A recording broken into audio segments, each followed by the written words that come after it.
El sistema educativo en general es un sistema organizado de sucesivas y progresivas evaluaciones, de modo tal de que a quienes participamos de las enseñanzas, de los aprendizajes, no nos resulta extraño la idea de la evaluación.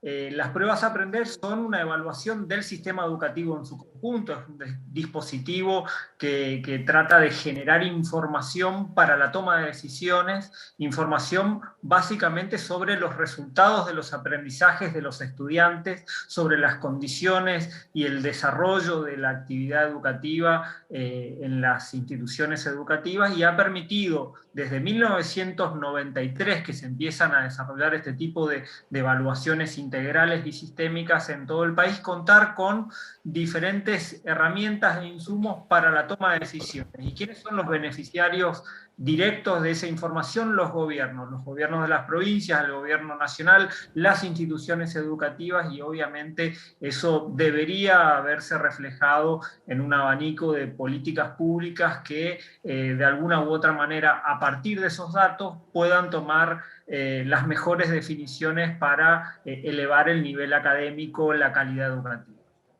Ahora, las últimas evaluaciones se dieron en el 2019. Lamentablemente los registros no fueron muy buenos, ¿no? Había un alto impacto negativo, sobre todo en evaluaciones de matemáticas, de lengua. A veces mucha gente hace un análisis de que la formación en la primaria y en la secundaria prácticamente no te sirve para la vida futura. Vos, como especialista en educación, ¿qué análisis haces sobre todo de lo que han sido las últimas evaluaciones y el hecho de que no se hayan tomado estas pruebas ni en el 2020 ni en el 2021? En primer lugar, tenemos que decir que no es la primera vez que se aplazan evaluaciones de este tipo en nuestro país.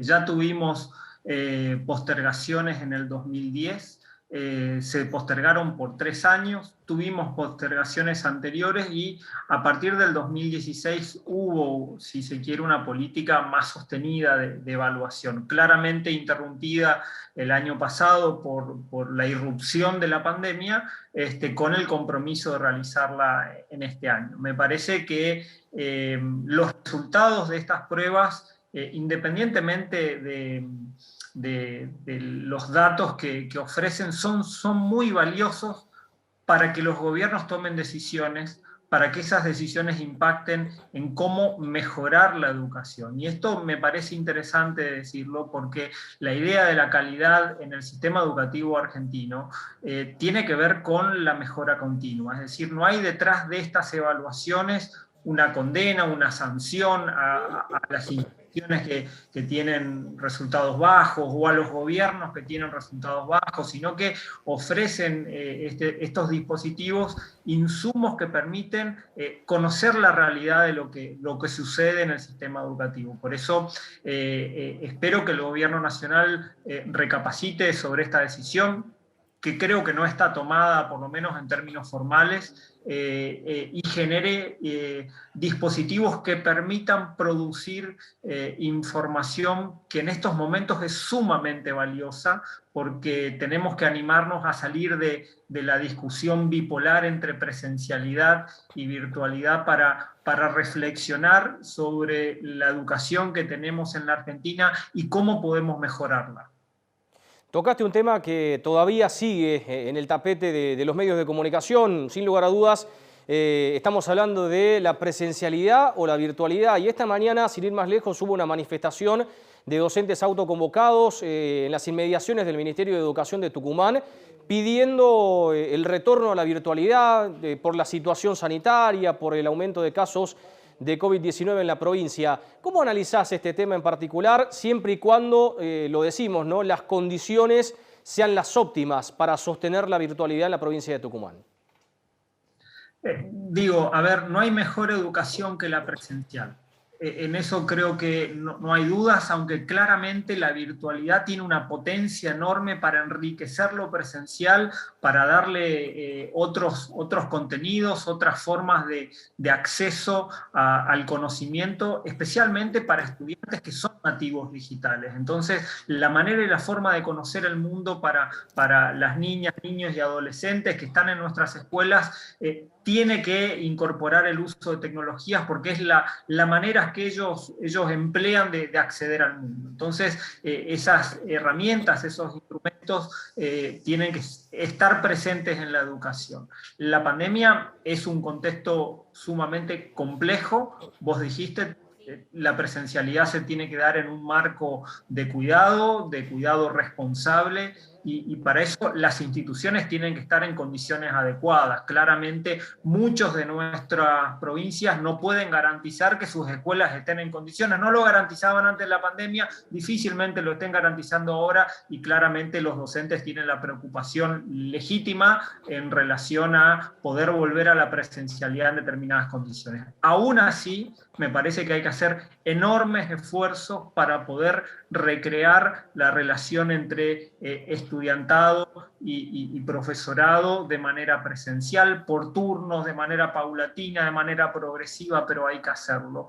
Las palabras del ministro de Educación Trota estos últimos días fueron contundentes. 1 millón de chicos no tuvieron acceso pleno a la educación por medios virtuales el año pasado. UNICEF es categórica, más de 300.000 niñas, niños y adolescentes no volvieron a la escuela este año. Ya tenemos 70.000 chicos que abandonaron el sistema educativo este año. Entonces, creo que frente a ese drama social, frente a esa tragedia educativa, algo hay que hacer. Y claramente la virtualidad termina siendo un privilegio, especialmente en provincias como la nuestra, como Tucumán, el NOA, el NEA, las regiones más desfavorecidas del país, en donde la conectividad es un privilegio. El acceso a dispositivos que permitan la posibilidad de conectarse a la educación es un privilegio. La verdad que no tener en cuenta estas condiciones de brecha social y de brecha tecnológica que existen y que impactan negativamente en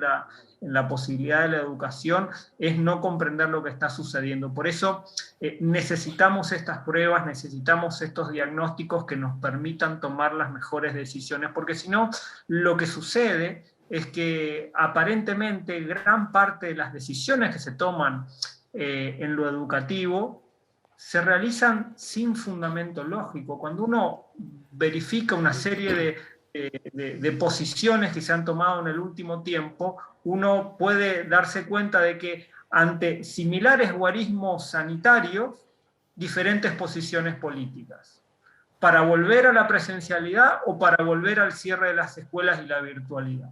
Entonces, necesitamos rigurosidad, necesitamos conocimiento técnico, necesitamos información, y estos dispositivos son valiosos para eso. Ahora, Paulo, la educación, sin lugar a dudas, es un derecho humano fundamental y debería ser una política de Estado esencial pensando en mejorar el futuro de la República Argentina. Vos tenés mucha experiencia en el contexto internacional. Si te pregunto en qué lugar está la Argentina, ¿no?, en materia educativa, por lo menos pensando en Latinoamérica, ¿en qué lugar estamos los argentinos en materia de educación? América Latina y el Caribe es una de las regiones más desiguales del planeta, es decir, entre los que más tienen y los que menos tienen tenemos la mayor distancia que hay, más que en África, ¿sí? Digo, y esto es importante tenerlo en cuenta. Tenemos sistemas educativos muy disímiles dentro de la región, y esas desigualdades se notan e impactan en los resultados de nuestro sistema. A comparación, la educación argentina no es mala, pero tampoco es de excelencia. La verdad que Argentina fue pionera en tener educación obligatoria en el siglo XIX. Podemos decir que la Argentina nació en la escuela. La idea de argentinidad nace a partir de que los inmigrantes y sus hijos accedieron a esa educación obligatoria, a ese guardapolvo blanco, a esa idea de educación que tanto nos llena de orgullo, y que necesitamos volver a sentir. Entonces, me parece que independientemente de la escala, sabemos que tenemos que mejorar, ¿sí? Es importante asumir que en la sociedad del conocimiento negar educación es negar futuro. Entonces, tenemos que hacer todos los esfuerzos para garantizar la mejor educación, sea presencial, sea virtual, y garantizar que ese millón de estudiantes que se cayeron del sistema educativo puedan volver. Hoy tenemos que hacer 3 cosas: volver a la presencialidad, recuperar todo lo que se perdió el año pasado y que no quede nadie atrás. Que no quede nadie atrás. Tenemos que ir a buscarlos casa por casa, que vuelvan a la escuela. El lugar de las niñas, niños y adolescentes es la escuela. La escuela tiene que volver a ser ese lugar en donde la juventud se encuentre. Y en ese encuentro, la verdad que la sociedad encuentra además su porvenir, ¿no?